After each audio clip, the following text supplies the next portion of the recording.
welcome to 2-minute classes. Today's topic is what are functions? To define functions, a function is a named block of code which can be called any number of times from any part of the program. Okay, so these are the keywords of defining a function. A function will always have a name.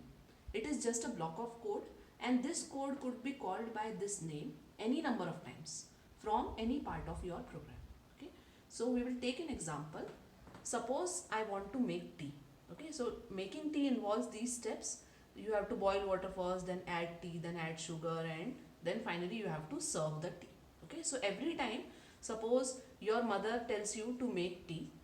Okay, so she will not repeat these steps again and again. She will just say make tea. Okay, so whenever anybody is saying make tea, by default the person will follow these 7 steps.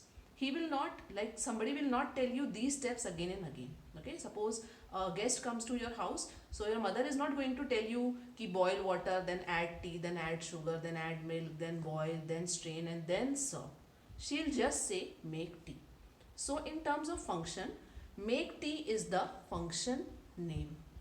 Okay, so this is the function name, and these are the block of code which this function name contains.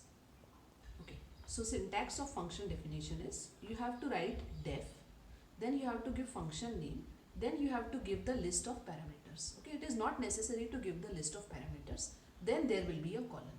So important things are writing a def, then writing the function name, then within the round brackets you have to write the parameter list, and then there will be a column. After this you will give the code which your function is requires. Example of a function definition could be, suppose I want to write a function for sum, then it will be def, function name is sum. I want to pass 2 arguments which are a and b, you can name it anything. After that there is a column, and after this in function definition I will write c is equal to a plus b, then I will return c. You can also write return a plus b.